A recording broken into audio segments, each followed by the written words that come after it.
Men outlived the dinosaurs. And vinyl outlived the iPod. This is Vinyl Community Podcasts. Freestyle. We run a tight ship here, and ever since Arnaldo's contract negotiations, I've got to be hypersensitive to keeping us on pace. So, but we didn't hear your take on the dupes, on the multiples. Chance running out of time. Listen, you have to be a giver sometimes, and I gave it all to the dais. Can I say that I didn't understand today's task? So I thought you were asking us when one is enough, as in like you only own one record of one band. So that was the other part of the assignment. It was a. I didn't daydream it. All right. Yes. No. If the email today, I carved it out. The beginning email beginning of the week. Yes. Email today carved it a little bit differently. So we'll come back to that one, or maybe we'll see how the freestyle kind of goes. The Beatles ruin everything. Let's face it. Wait, Concert Buddie, are you getting ready to buy Anthology 5 in 2035? Guys, I hate to tell you this. How do you know this? The pre-order is in. I took my longest running credit card to make sure that there would be no snafus, but Anthology 5 in 2035, it's coming home with me.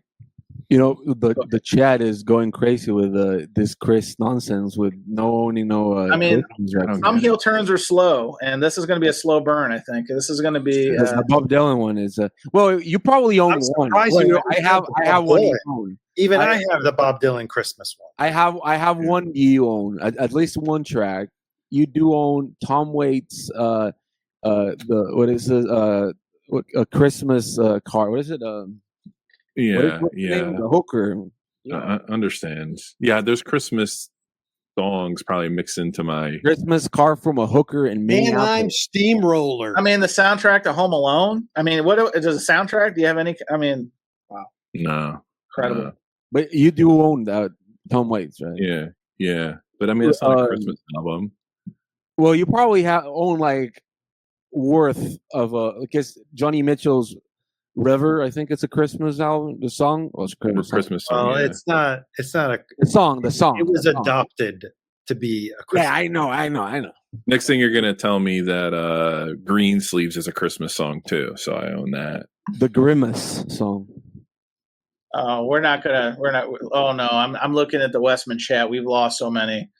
We lost Mazzy, but he did throw a dono, so I'm going to forgive him. Is Wyoming Dave already saying, "Hey, Wyoming Dave"? We might have lost Wyoming Dave. Man, it's just. I'm on both. You know, that's what I'm doing. I'm on both. David, I already figured you were watching that. Do you have closed captioning on? For this? Oh no, they don't do that live. Can I show my record to lose every street cred that I own? Well, Bonger, might as well. That's what the freestyle is all about. Show us what you're working with. As Mystical, the famous rapper Mystical said, "Show me what you're working with." All right. I mean, I own this record. I like this record. I don't own any other record by this band. But I think as far as UK pop goes, it's pretty okay. You're gonna hold up a Coldplay record. Yes, it is. Yes, I knew it. Yes. Wow, it's the Parachute. That's a good record. Come in small packages, I believe, is the expression. It's kind of a Christmas record, right? It's got it's sort of absolutely. If your gift is not paying your children's money, your wife, Coldplay. Hang on, Chris Martin is a deadbeat dad. Is this new information? Yes. Oh, come on, she's got more money than he. I think the record's pretty nice. It also proves my point that Brian Eno as a producer sucks ass because when he did his thing, it became so poppy that it just straight up didn't any appeal me. But hang on, hold up. This is new information to me. Kevin, me, myself, and my vinyl says Coldplay is getting sued by that dude. Is this the infamous the cheater? The cheater? Yeah, I guess. So he's suing Coldplay? I mean, come on. Yeah. That's I mean only in America. It's got to be unbelievable. You got to have some stones, to do that. Well, yeah. Well, he's No, but I think it's I don't call it a masterpiece, but it's a nice record. It's a good album. And is that the European first? Because Arnaldo and I, at WFMU, we were looking at an original with the concave. No, I don't know which copy. No, it's just a repress. I bought this like 2008 or something like that. Okay, well, or early reissue, let's call it. Yeah, I bought it when I was a kid, I guess. Yeah, 13. Well, I'm glad to see you're listening to good music finally, John. That's good. Congratulations. I think that one. I think A Rush of Blood to the Head is a better album. No. It's different. It's very different. This has more to do with Radiohead's The Bends than the other one, in the sense of poppy UK. Big to differ. I think Rush of Blood to the Head is more poppy than that first record for sure. No, but in the same like UK veiny thing. The other one is more. Hang on, did you just say veiny? Yes, the vein. Yeah, but is that a new term we're bringing into the descriptive lexicon of music consumption? Veiny. This sounds more like bluer. Yeah, it's yellow. It's not universal. Like I skipped that song. It's yellow. Mark Boyd says digging Coldplay is the ultimate contrarian / troll move. So, Bonger, I don't dig Coldplay. I just like that one. I thought that was the assignment for today. I own that one. I have a soft spot for when I was, like 13 to 17 indie like that. So there's another band that I've showed on multiple streams. It's called No on the Whale. They have a record called what is it? The First Day of whatever. And I like that one a lot. First Day of Christmas. First Day of Christmas. Jose, I'm very surprised because I would have thought you would have enjoyed Coldplay's "Livin' La Vida Loca" or "Death and All His Friends." There was too much going on in that shit. Because there's that song "She Bongs." Remember that one? What a hit!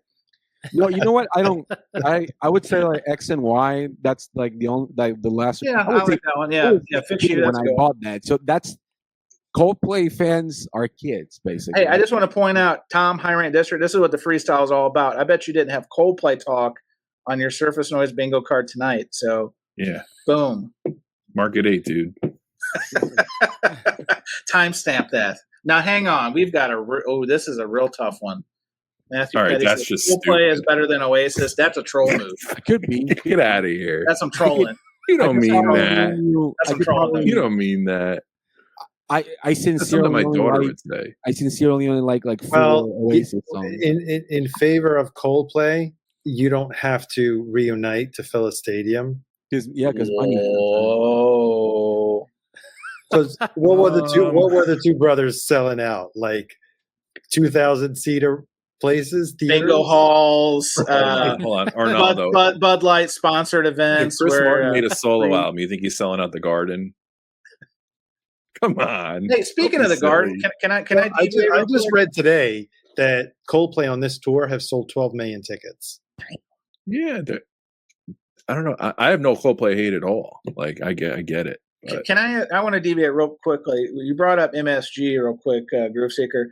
HAIM. Do you know the HAIM sisters? Yeah. Yes. HAIM.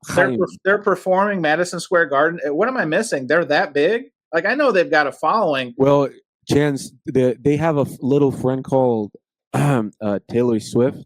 I understand that, but she's not performing at Madison Square Garden. No, but they were big. HAIM says, and I love Estee HAIM. Estee, chef's kiss. The best facials, amazing. She's a great performer. However, I saw that on the tour. Of course, they skipped St. Louis because, St. Louis, but I saw Madison Square Garden. And I know, do they have a smaller, the club and MSG kind of arrangement? They have a theater, but is it one night? Are they at the theater or it's one night? It said Madison Square Garden. That's all it said on the tour. It's the main one. Yeah. Right. So the the true test of the garden, in my opinion, Arnaldo, you would.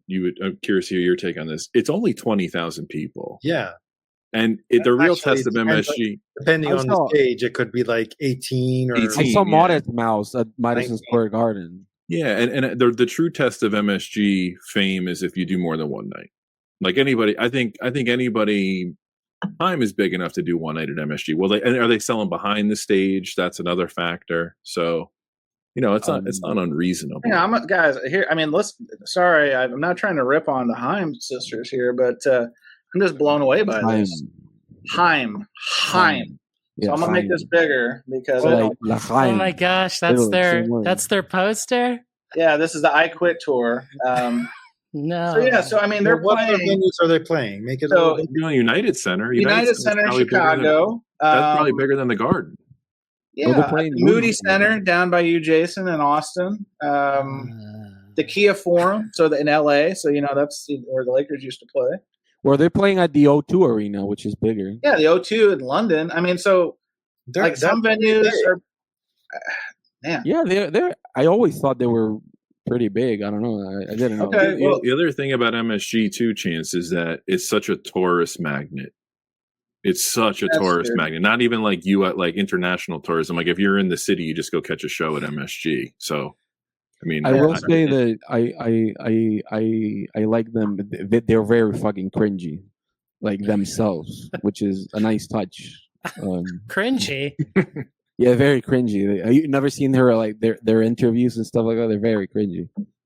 I still like them. I own Have you some seen of them their live records. before? I have. Okay. That first album was A+. Enjoy it, and even the second album to a lesser extent. The new but- album is- Women in Music. Yeah, the new album's pretty good. They actually sample I think the first song on the album just blew me away. it's about breakups and stuff. It's Yeah, a the very opening song was Yeah. fantastic. they have a couple. Yeah. They actually sampled. They sampled U2's what's that song from Zooropa, Numb. So they sample some of that in one of the songs, and there was another one I forgot off the top of my head. But yeah. So anyway, Chris brought up Madison Square Garden. I saw that. I thought I was missing something. Good for them. More power to them. I like their stuff. I have all the records. Full transparency, but yeah. Anyway, Wet Leg. They have nothing in common with. yeah. Anybody get the Wet Leg record? I haven't really I dove in did. on this one yet. Yeah. What do we think about the new Wet Leg record? I think it's better than the first one. Okay. You do. It's. I was. You know what? I had that thought. I just don't think it has the singles. Side note, they're These not are the talking about singles. Wet Leg on the Westman show. I just want to point that out. We Oh, are yeah. talking about contemporary music. Thank you. Back to you. Back to you, Steve. I think it's. I want to say is like an album. It's better, but to me, it doesn't. Like the first album had a couple of singles that were just that like blew my head off. But it's good. I think the Wet Leg album, the second one, is better than the HAIM record. The HAIM.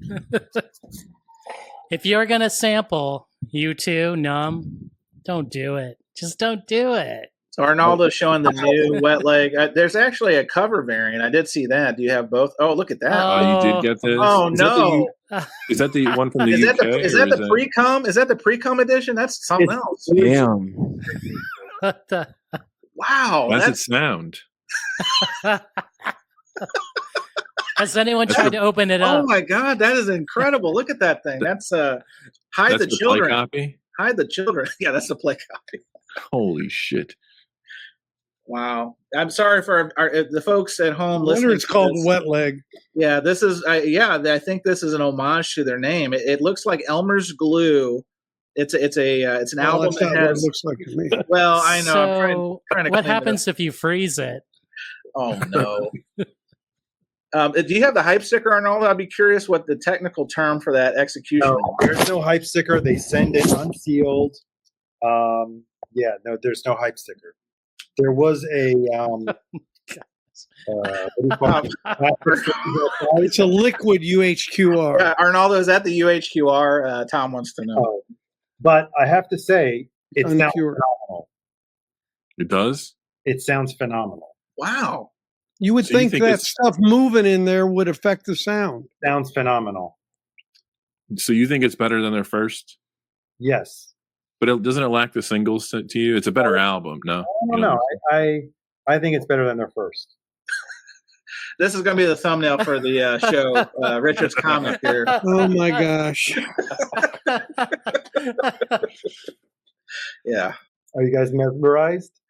I mean, it's impressive. I don't know if that's a good or a bad thing, but it's impressive. I can't deny it. Was that a website exclusive? What's the story behind It was that? the Blood Records exclusive. Blood Records. They do some fun stuff. And I missed out on the Chapel Roan. There's hair in the Chapel Roan one. Oh my! It's like a crime scene. What is going on? It's like, you got a Law and Order drop. Next, it's going to be the DNA edition next time. The DNA. I just feel like if you have a sharp needle and it gets into the record, 10 they need to minutes put a warning, right? I clicked on it, it was gone. There's going to be a band called 23andMe that does that. You watch. Mark Boyd says, "Gee, why aren't there more women in the VC?" Question mark. Well, probably we're showing our oats. I think this is. what is that fucking rattling? Yeah, whose turn is somebody DJing? There's some turntable. Oh, David. Okay. Not me. No, it's not me. I'm doing Is a it thing. feedback from the Westman stream? I think with feedback from the Westman. Who is watching? Come on. Who's the biggest Chris Bellman fan on the panel? It's okay. Show of hands. Try reading this. This is like That's the insert. That's the lyrics. It looks like a. reading that. Oh no! Is that highlighter yellow? Yeah, it's yellow on this. I don't know, this light gray. It's really hard to read. Kevin Gray. Hey, good news! Breaking news: CSI Arnaldo debuts this fall, only on the WB. Thanks, Tom. We found hair on this guy's records collection. Wow, I thought the HAIM thing was. Look at the inside. It's pink. Oh, hey, what you? Oh, we got kids watching. Hey. Wait, does that count? I think that counts. No, I didn't say anything. I Oh, you signaled it. The bong card. Maybe. The bong card is it is all telling. Okay, well, interesting. I'm just curious, Arnaldo. Have you checked the secondary market on the Wet Leg record you just showed? I'm just curious what that makes. No, because I mean, it just came out a few weeks ago. But That's what I mean. I mean, that's a pretty interesting execution. I would wonder if that's coveted or if it's available. That's the moisturizer filled edition, right? That's right. Yes, Joel was here. He said that's Joel's bringing it back. He says they call it the quote moisturizer Filled filled edition. version. So That's right. David's got 3 in his cart right now. It looks like he's about to convert the transaction. Well, you got to see here what they say. What happens if you shake it?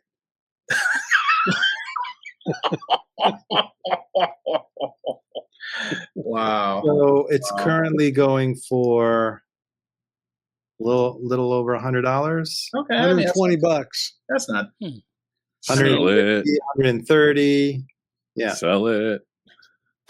No. What happens if the gotta liquid just vanishes, like it evaporates? Well, here's Yeah. an interesting thing. A friend told me that, I mean, I don't know if it'll happen on this one because it's already kind of like white clear, but the ones that are color cleared after a year or two, the color may go away and may fade and just turn transparent, but we'll see. Interesting. I do have to bring up while we're talking about contemporary music, which the other live streams won't touch. I'm just saying. Or any bad I told, feedback. what's that? Or any bad feedback at all. Remember. As predicted, we heard the story last week of me waiting over an hour in a queue to get the Taylor Swift record. And like a big dummy, now they've released multiple variants. I think every day they announce 2 more. They told feels you. I know, and I should have known better, but I get caught up in it. And they're all because of sold the out. excitement. All And they're all 4 sold out. variants. They're all Sell sold out. through the roof. So they know what they're doing. That the Beatles team is clearly drafting off of the marketing acumen of what And Taylor Swift people My are doing. guess is there's going to be more variants. Well, I saw a comment. They said, "Can we push it to 20 variants?" That's Billie Eilish territory and Red Hot Chili Peppers territory. I don't know if they can set the star that high, but I wouldn't put it past them. Who's buying You know, I this? got to say this generally. It is unbelievable to me that there are so many of these projects going on whether it's the Beatles, the Mono, Taylor Swift, whoever, that this shit isn't leaking out all over the place ahead of time. That's a good point. It is unbelievable to me. It's like these people need to work for the freaking NSA. It's unbelievable to me. Do you think it's because it's literally? I mean, they're pretty tight with the you lose your job kind of thing. Like it's a job security, or Yeah, I don't know. I mean, or is it? There's not that voice. There's not like deep throat. There's not that go-to that's breaking. Like I'm sure Michael Fremer thinks he's that person in the vinyl world, but no one's going with scoopage with the scoops like Jake Glazer in NFL, right? So maybe there's not that person in the vinyl world. I don't know. Yeah, Esposito's busy, so yeah. There's no more music journalists. That's why. Hey, there's no more journalism. Period. Yeah. I heard the Epstein files are actually kept at a pressing plant. That's why we can't get our hands on it. It's crazy. At Optimal is that Optimal? There's the next Vinyl Me Please release. Oh, can we touch that one for a second? Since I think it's a sure thing, we're not going to get Vinyl Me Please people on this presentation. The more and more I'm reading this, and did you guys see like the terrorist letter that the Nick Alt guy put out? I might as well just write it in Comic Sans Serif. What the hell is that? Yeah, Dan Gilbert can give you some pointers on that. Holy crap. I just don't know what to think what's going on there. Like I get they have a lot, they're moving inventories, like noted. But that didn't stop them. David knows this. That didn't stop them from still converting new customers or renewals or charging people. It's like business as usual. Right, business as usual. And it's then a one-ended transaction. Website now, right? It's a one. The website's done. They finally took down the website, but the only response is this like timeline on like what I would call, like I said, a terrorist letter, and it says like the Emily who I traded emails with about getting her involved and whatever. That's another story for another day. But I guess her computer crashed and they moved inventory. Noted on all those things. But like you've got people who are organizing for class action lawsuits because you are literally taking their money and there's no way or nobody for them to contact saying, hey, don't charge me, or hey, you charged me on a renewal for a service that hasn't shipped me records in 7 months. How does this happen? Arnaldo, you are like the biggest Vinyl Me Please defender I've known. I was out. I just don't know what's going on. Like months before. And your only response is that weird letter? Like, guys. So the curious part is they took down the website. How is any active member going to be able to monitor, like, where did the history go of the orders? Or if the active members had credits, where did all that stuff go?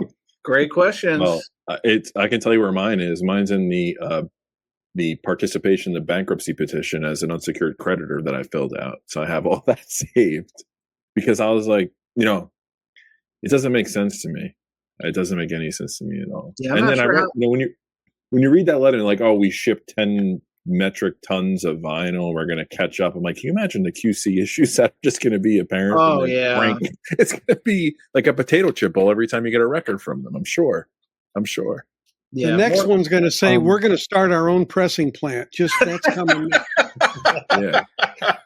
I think the best thing they could have actually done is just buy the company, close the website immediately, and then just like that should have been one of the first 5 things they did. And they needed to shut down the transactions, the credit. God. Yeah, because it was like at least like 4 or 5 months, right? Of like the website was still up. You could buy stuff. And you could finish a transaction, but there obviously wasn't any mobilization or execution of fulfillment. They made Bitcoin look good. Criminy sakes. I wonder if they're going to keep the name because it's such a tarnished brand. I don't know anybody that's defending them anymore.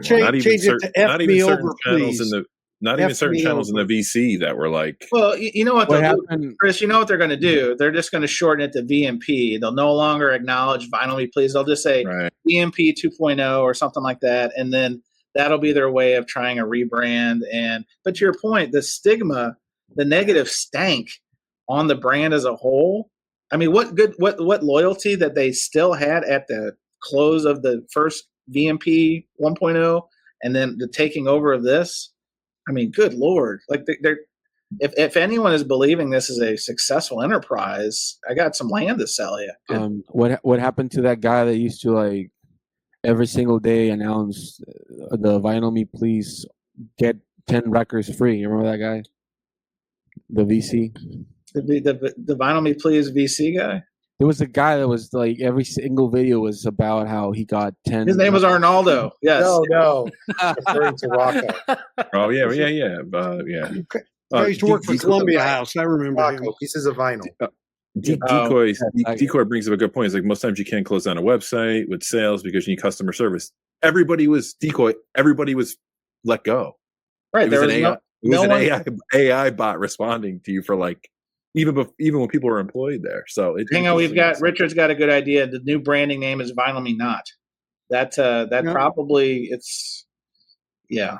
Given all their problems, and then when these two people took it over and bought the assets, when they did the PR in Esquire, I was like, oh, this is a bad sign. Like of all the publications, it was a splashy way to announce it. Yeah, but what the hell? Yeah, because immediately they should have like put a banner just like work in progress or whatever, right, on the website. Yeah, right. Don't mind our mess. One of those kind of things. Yeah. Dolomite pardon. Huh? Rationalization. Well, the good news is that soon enough, all those Sam Hunt records will be available not only at your local stores, but apparently on vmp.com, not vinylmeplease.com, vmp.com. But yeah, I think that ship is sailed. I reached out to Emily. Bianco knows this. She is actually local to me, and it wasn't hard to find where, to contact her. And she was very receptive and said, yes, would love to when things settle down, come on and make right by the community. We want to make right by the vinyl community, direct quote. And I followed up a couple times to say, hey, still interested in coming on, and crickets. So I'm not going to be rude about it, but it's not a good sign. Now, it looks like her computer crashed, but share my screen, Chance. I want that is what happens when you type in vmp.com right now. Oh, so you went to the URL and it's something called telepathy. It's redirected to that. Wow. So telepathy, somebody owns that domain. Yeah, it says powering successful brands, more than 25 years. Telepathy has provided compelling, memorable identities to companies across the globe who are shaping our tomorrow. Telepathy offers a curated collection of resonant domain names with strong so brand. They're going to be going to this company to get a new domain name. Wow. Oh, wow. So they lost. Do you think they lost the domain? Oh, my God. I do. I see. I have their website up. It says September 2025, the Best Damn Record Club returns. VMP.com? Oh, vinylmeplease.com. Okay, well, Chance was saying they're going to change it. Well, yeah. So they probably don't. Oh, I get what you're saying. But they used, their main URL was vinylmeplease.com, full word. Right. I'm just saying if they thought they were going to get that one, that ship is already taken. Yeah, I got it. I'm picking up what you're putting. I have a question for the esteemed panel. I've already lost a lot of respect on the Christmas thing, but would you lose more respect for me as a friend and a person which one would you lose more respect for me on? If I bought the Beatles Anthology or I reunited with VMP? Which one would that's a tough one. The Beatles for sure. The Beatles I could understand. I think the VMP is the pariah. No, you know what? Like, give me one record you would buy if Vinyl Me Please September whatever they say. Hey, here's a record that you might like. It's Creed or whatever. What you? I want my Fela box. Like? I want my Fela Kuti box that I ordered. Oh, I think Chris, as they say, that ship has sailed. I think that one's for the liars. The liars. Well, Concert Buddy, you did see that video, right? The promo video that they released, right, on YouTube. We forgive you for the Beatles. Like they were like they had a lift and they were moving pallets of records. Oh, hang on. No, I didn't. Let me find it. You did not see that. I was going to send it to you, and it was like. Do you have it? Oh, yeah. Okay, hang on. I'll find it. I thought it was, but that was like that's the stock they bought, right? Yeah, it's that's all the Dolly Parton, the Dolly Parton back stock. Yeah, they needed a double wide fork for that one.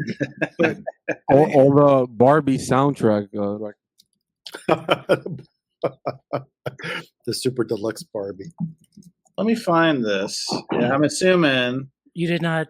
No, Jason, if you Here, have, I'll send it to you. Hold on. Send it to me in the private chat. Yeah, we'll throw that up there because we are the show of record talking about records, and since our friends don't want to come on here, I will say the Vinyl Den Nick, who has also not made contact with me, he did a video where he was pretty ruthless, and ruthless in an appropriate way because he's just like people getting ripped off is wrong, and talking about some kind of what we're talking about, the fact that they were still billing people for renewals, and there was no recourse or no one to communicate with, and so good for you, Nick. I know. All right, here we go. We're gonna go. You should show this. This is all right. Oh rough. goodness. Let me get through the commercial real quick because. Oh no, hang on. Is this the actual? This is the actual thing. This isn't a commercial. It looks like a commercial. This is it's like Oh a my commercial. God. It's not great. Guys, this is. Hey, hit that like button or that dislike button because Westman ain't doing this. I assure you that this is not happening. Let me go. Westman, meanwhile, he's asking the soft questions over there. Like, What's your favorite color? so when you were a kid, what type of toys did you collect? No, come on. Steve's a good guy. All right, let's go.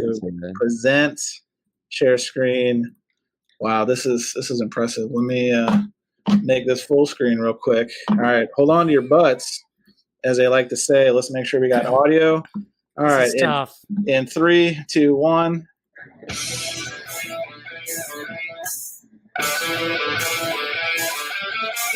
So Arnaldo, are you feeling it? Are you feeling the Man, seam they're- splits? They are so slow. This is a hernia dislocated hernia advertisement. I'm sending that to OSHA.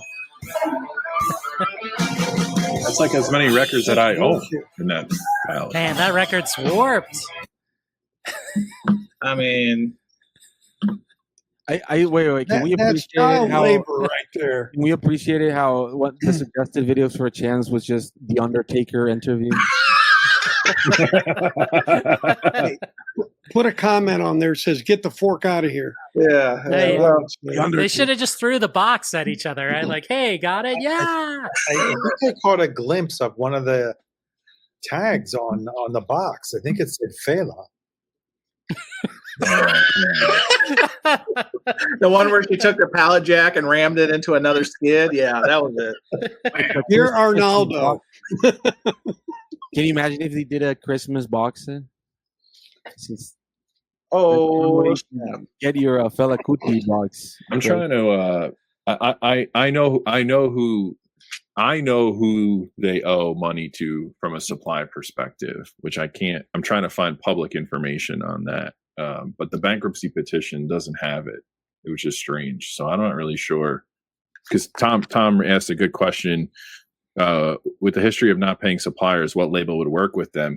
If they're just paying them for licensing, I don't think there's anything to be concerned about. If they already they're providing physical for the goods. production, well, they would be more the pressing plant end, right? Like they can work Yeah. on licensing, but in terms of like they're owing people for units, Making and, jackets, Yeah. the whole 9 yards. right, Yeah, right, all they're, that. they're not paying manufacturers. That's a And I'm sure it's a lot of service Then it comes based back stuff to the that same they owe thing. them. Where are they going to press the records if no one really believes in them, right? GZ is going to stand by. no. What people don't understand though, if a company files, oftentimes a supplier sticks with them to be there on the back end when they do emerge, so they Sure. can rake them over the coals. So I'm sure GZ is going to pick something up. Or like David suggested, maybe they're buying the record plant. Mhm. Never know.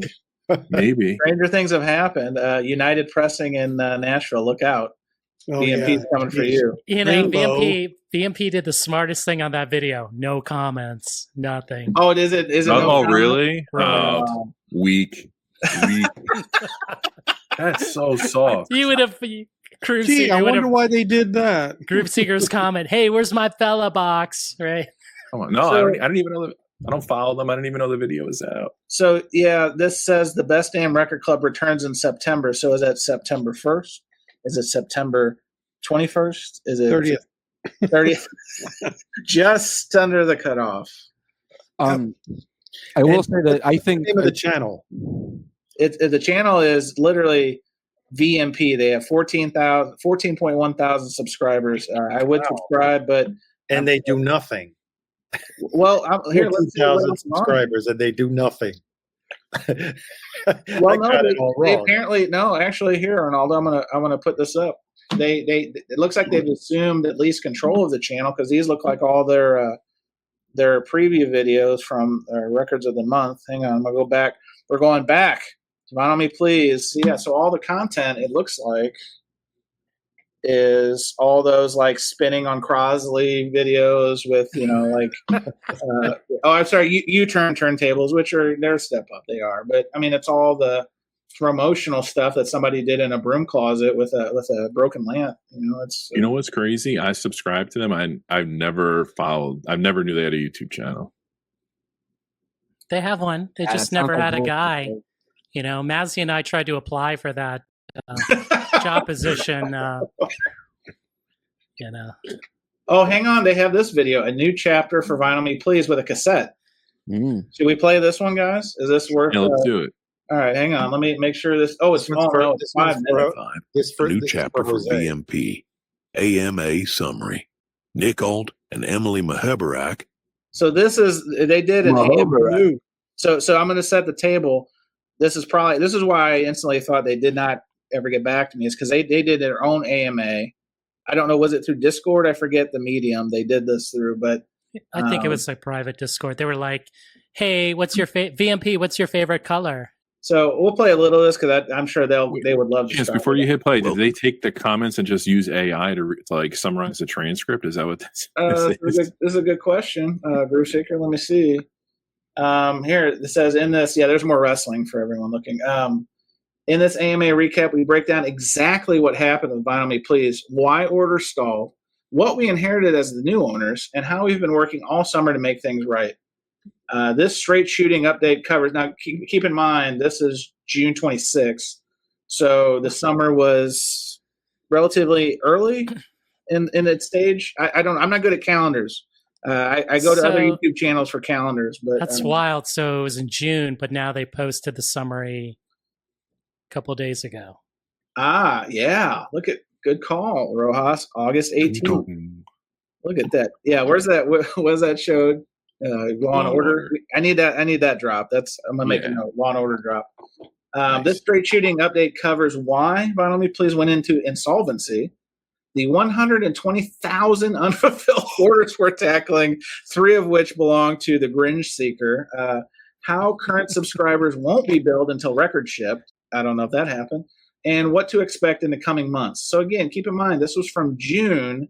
And to Jason's point, almost 2 months later, this was shared on the YouTube page. So 11 likes. Congratulations, 11 likes. I'll play a little. 2,000 RSVPs to the VMP AMA. They explain that VMP entered insolvency in April, which... I'm sorry, I'm not going to. You know why? Because that is like some bad AI reading a script. Yep. And I'm not even going. It's not even worth the squeeze. No respect for that. Yeah, I'll put the link in the chat if you want to check it out. But I would not. I don't want to champion this kind of nonsense, to be honest with you. So it's out there. They're back. like chlamydia. They're back. Fake as ever. like chlamydia. It sounds like a social disease. What are you talking about? It could be.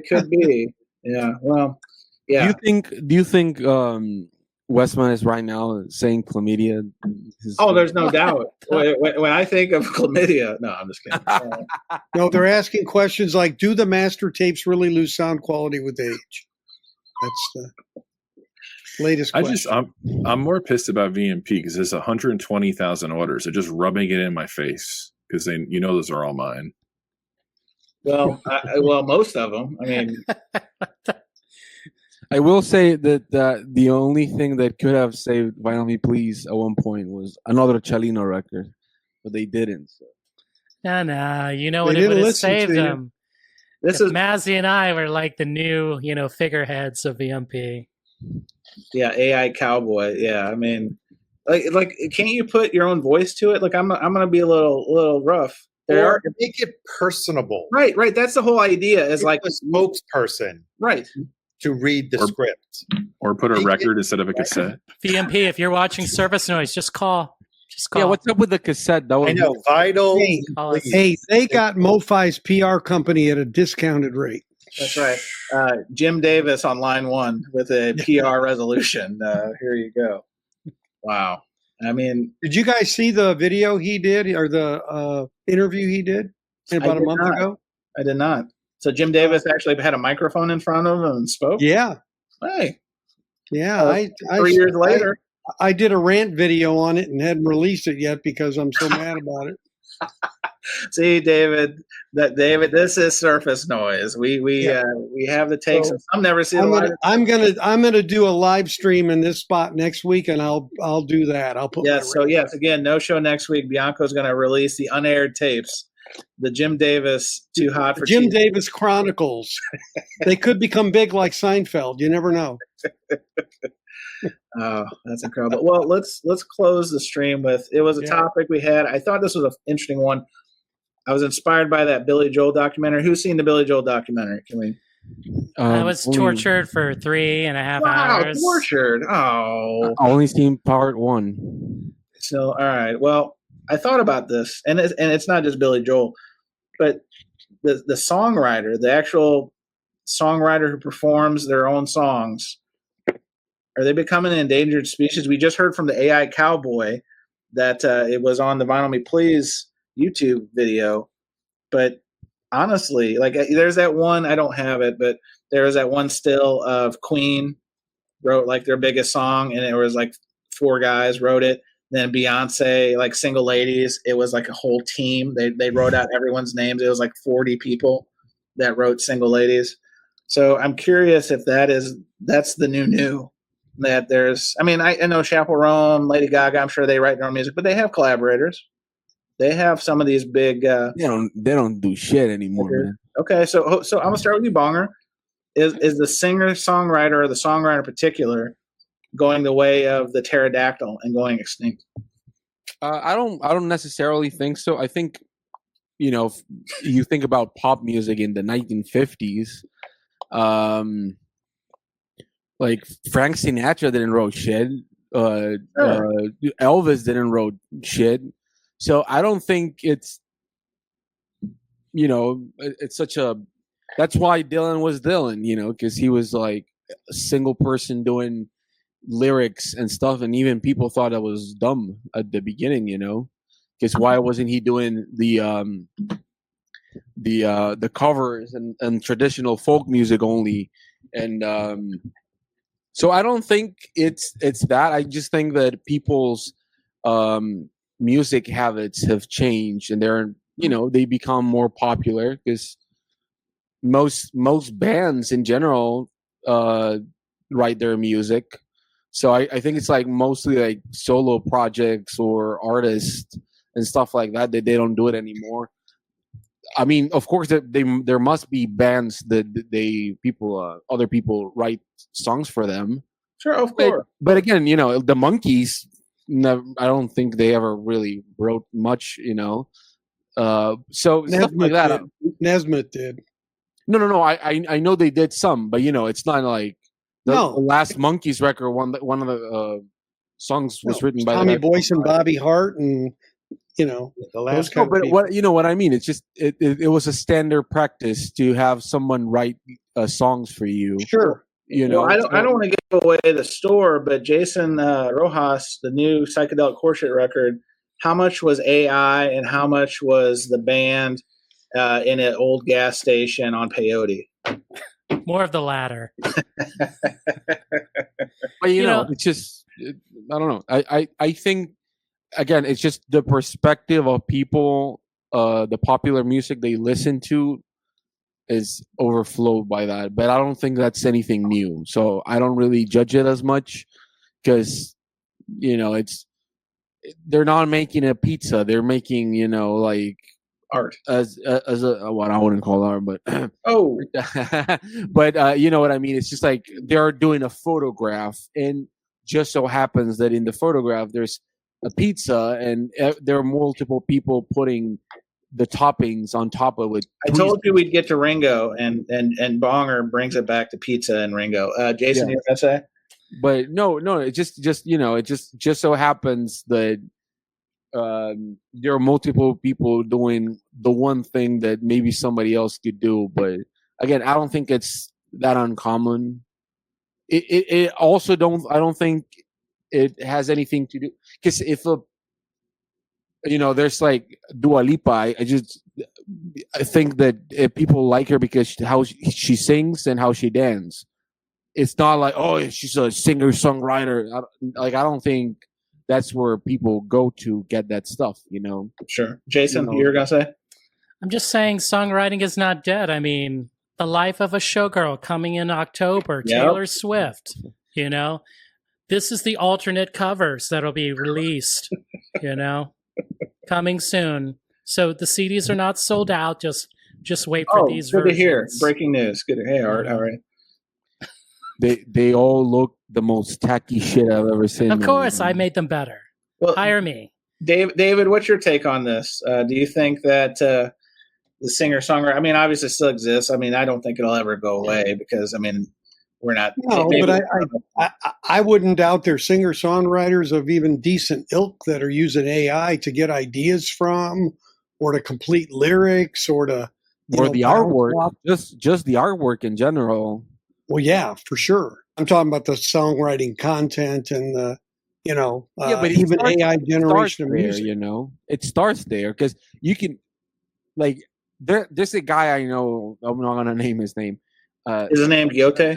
No, but he does. I used to know. Sorry. He told me that sometimes what he does is like he asks like ChatGPT for a list of like song titles, and then he builds around that.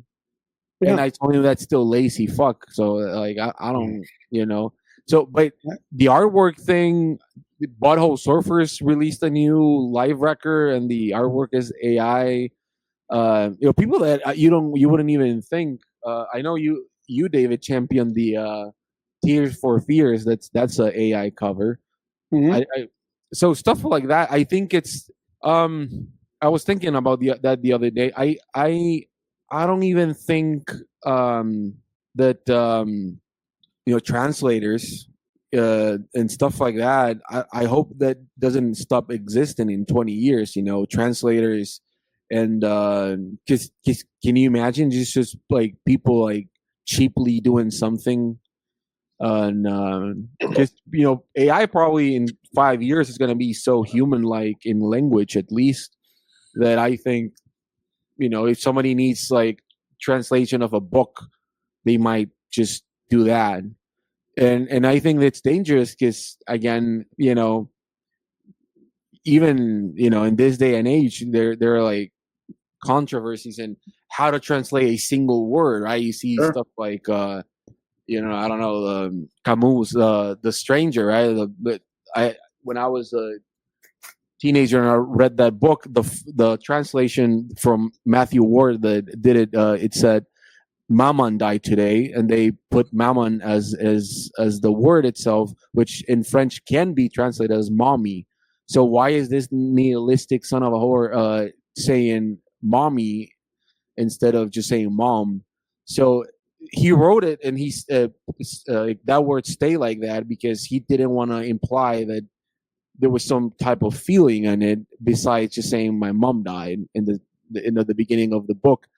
But instead of he just put the word mammon, which might sound like mommy, so it sort of sounds weird, So stuff like that, I just think in general there are jobs that are being cornered with this new technology, but well, Arnaldo, what do you think about this? I mean, do you think that this is the new normal? Well, the thing that I am very skeptical about, I tried one of those create your song, give the hints of what you want it to sound like.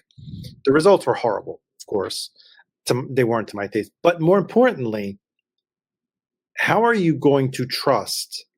Because AI works on an infinite, I don't know if there's an infinite, but all of this knowledge that's out there, right? knowledge. Well, it data gathering, Yeah. notions, everything, Yes, know-how, and all of that stuff. What if the result is going to end up in a song that would be copyright infringement?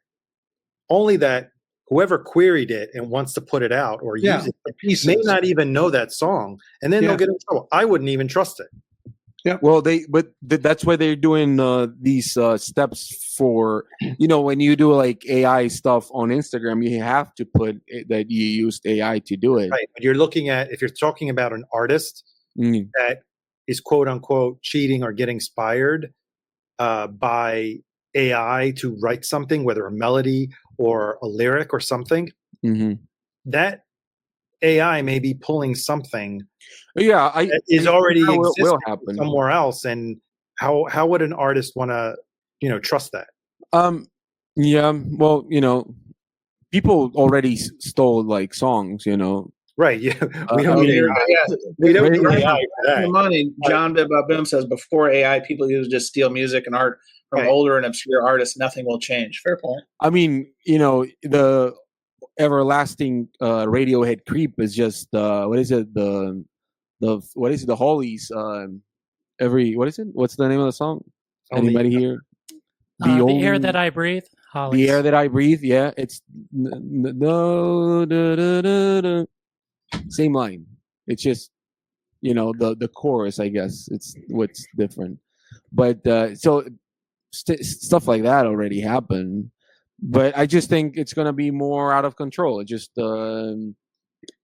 but I still think that in music, at least with music, most people will never probably properly accept AI as something they would enjoy.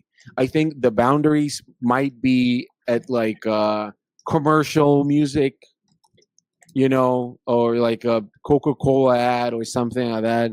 Because I don't see why anyone would just like straight up want to hear something, auto-generated. I mean, there are auto-generated music. You don't know. I mean, I did some tests, and my limited knowledge of what to ask and maybe the software that I was using, the results weren't that great. So. No, yeah, but it'll probably get there, And of course. I just have no knowledge and no experience whatsoever. But what you are saying, I think, is very important because there's a video of a jazz guy, and he's listening to like real songs and then like AI jazz generated songs, and he got all of them right. But at the same time, he was very worried. He was like, I don't know if like I'm, So he started listening to like similarities. So what he noticed was that he's like, oh, this track sounds like Oscar Peterson. So he would like sound like him. So that's why it might fool some people, because if you don't know the whole thing, right? But I don't know. It's just I don't.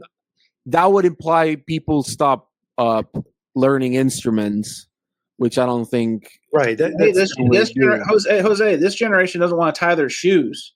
No, I don't. Take it from somebody who worked in footwear. They don't want to tie their shoes. You think they want to learn an instrument? Come on now. Shortcuts, Daddy. Shortcuts. Groove Seeker, what do you think about this? Well, DJ Khaled has made a career. Oh, don't even bring up that jabroni. Another one. He's made a career out of We the greatest. Yes, not knowing anything about music. Hey, but by the way, stuff and just thinking he knows about music. Have you ever seen that video of the Bob Marley family that gave him a guitar? You've never seen that? No. Oh my Lord! Please look it up later. He doesn't know how to play guitar, but the Bob Marley state gave him a guitar, and he starts banging on it like hoping somebody thinks he knows how to play guitar. It's so fun. Chris, weigh in on this before we sign off here. I got a ton to say about this. All right, unleash the beast. So the original question is, will the singer-songwriter go away or the songwriter go away? I don't think it will. And I think if you look at it, and I think Jose had the best point about this, is that the transformation of pop music always has a reaction from the songwriting community. positive or negative. So first off, like, I still think that there are a ton of amazing singer-songwriters still producing music. Tweety, Father John Misty, all these guys are chronologically, like, take Elton John from 1970 and put him in 1995. That's where some of these guys are now. They're 20 years into their career. They're still producing music, writing for other people. All that's coming about. The AI thing doesn't worry me in the production of the music. It worries me in the dictation and the domination of the audience, right? Because if that's all they begin to know, then that's going to influence the future artists. But I think what we have to be confident in is, if you look at every trend in music that everybody cringed at, there was always eventually an artist reaction to that trend and seeking out of original and or seeking out of influences. So there's going to be a movement where a group of writers come together and start creating music that is a reaction to what's going on now. And they're influenced by the 90s. They're influenced by real musicians, and we're just gonna have to wait it out and see. But I don't think it's gonna totally destroy music. And you guys are going to see Oasis next week, so am I. I want to say this: the fact that Oasis is selling out arenas, you can call it a cash grab, you can call it bullshit, a nostalgia thing. That is a pure reaction. It is a pure reaction to people wanting a band to mean something again. A rock and roll band, a pop rock band to evoke emotion. So they're going to play all their hits from their first two albums, and that's it. And people are going to swallow it up and love it because they're yearning for that. They're yearning for that remembrance of what it was like, not for the music, for that feeling to see somebody play live and it not be a show. You're going to see a concert. You're going to see a performance. You're not going to see like a choreographed, music and visual art coming together. And there's nothing wrong with that. But that's the difference between pop music and like this songwriting thing going on. So I'm not going to lose faith in it. I think my biggest concern is like, how do you get that music to people? Like, you can't do it in a 45-second TikTok. You have to sit down with a song or songs or an album and absorb it. And that might be a struggle, but I don't think the songwriter is going to die. I think it's the songwriter's job in the community to come back and react. Also, I think to all the crap that's going on. I think how the industry treats AI will always dictate how people basically digest it. Because if some executive says, "Oh, let's give Dua Lipa a song for her to do that's AI," and everyone starts like thinking, "Oh, it's okay," that might be trouble. But I don't think we're there yet. Like, people are that desperate. I think in general, society's concern about AI is the unknown. But if you really think about it, there's a linear relationship between like someone getting the ability to sample or use an electronic drum machine or use Pro Tools. Like, this is just the natural progression of technology and art. Like, people are going to have to embrace it. Does that mean that AI is going to produce content and the artist is going to be AI? No, but I think people are going to learn how to harness AI for their advantage. Like, Jose, you said somebody had AI give them a list of song titles. Yeah, I don't think there's anything wrong with that. AI is taking David Bianco from us. I think that's like you walking around your city and noticing 4 different things going on and saying, "Oh, these could be song titles." I don't, it's just a different way of socialization. After you fuck around a little bit with like ChatGPT, it sort of starts going in circles. Yeah, and that's something that. And when it says something that's not accurate and you point it out, it goes, "Oh, you're right, this and that." Yeah. So I think that's why it's a little dangerous, because if you're not with the point that Arnaldo gave, it's like it's taken stuff that already exists. If it's up in the web somewhere, it's guarding that stuff to do something. So you might not know it, but you're probably already taken something from someone else. And again, I understand as soon as somebody knows that you're using AI for that type of stuff, again, I think for like tools, like cleaning tools, for like old recordings to take out his or Peter a pop. Jackson is a perfect example. Yes. That's great. That's amazing. That's super fun, right? But the fact that somebody wants to do like I don't know how to play guitar. Can somebody just do a track and I'll sing? Oh, I can't sing, so let's just learn my voice and auto tune it. Oh, I don't want to auto tune. It's just that part as a self experimentation. Okay, but to sell it to someone. But that's been going on forever, guys. No, I don't know. That's not true. It's been going on. It's been going on forever without the technology. Yeah, but that was fine. Again, no, it wasn't. Like, what's the difference? Oh, it's been going on with the technology that you didn't even know existed. No, I know. Like I know there were machines basically doing disco tracks, But what I'm saying is that it's just before it used to be a product. A song was a product, and that's fine. But my problem is when you're taking one spoonful of every soup. It's just gonna be all like right, so I understand that aspect of AI to generate something that's supposed to be organic by stealing from other. If it doesn't exist online, it's not gonna be able to even mention that. That's one small pie, the piece of the pie, and that's just bullshit. Like I have no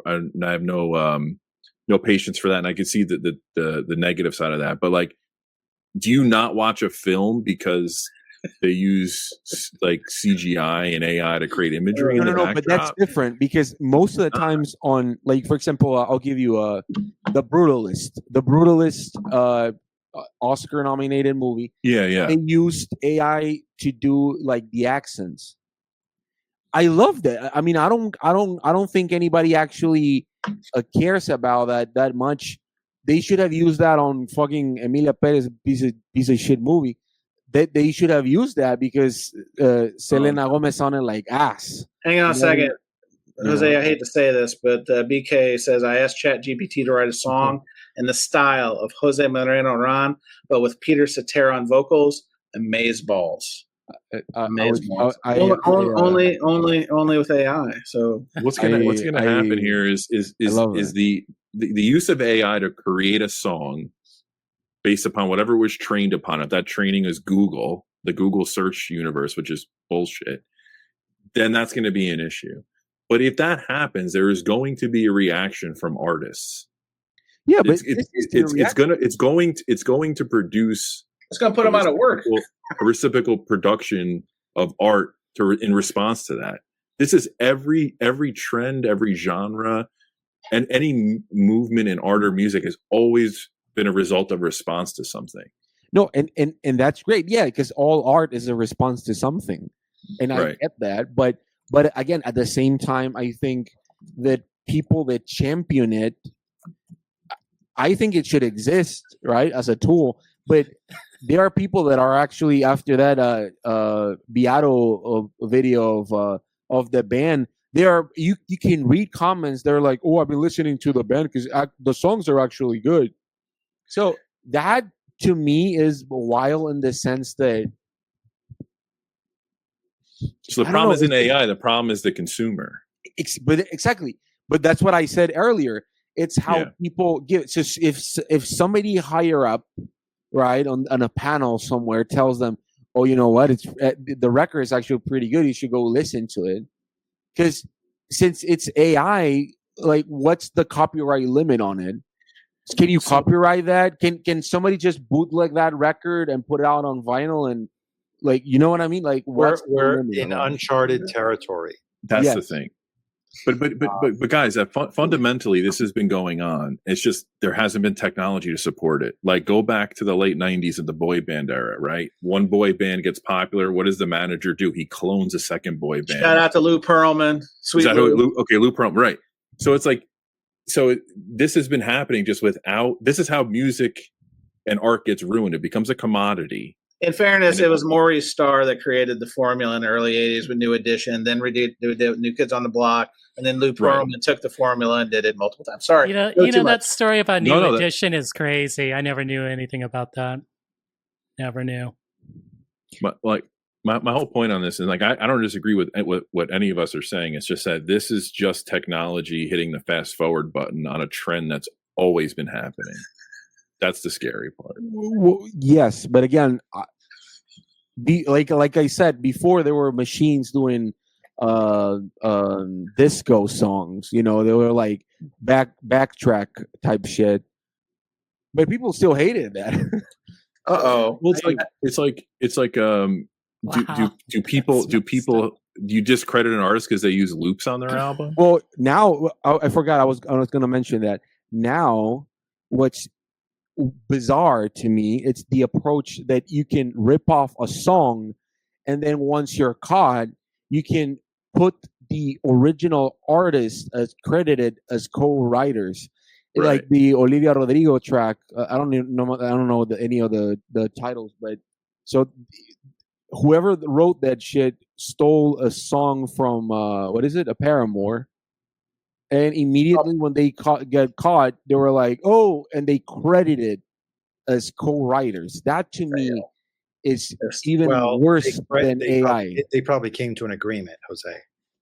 Yeah, but they came to an agreement. It's just like exactly. But that's the second or third time this or last year that I heard that. So to me, that's again not to mention the fifth time, but there is a financial motivation for that person, whether they're a known or an unknown writer, to say, okay, just put my name in the credit, Olivia Rodrigo, and pay me all back royalties.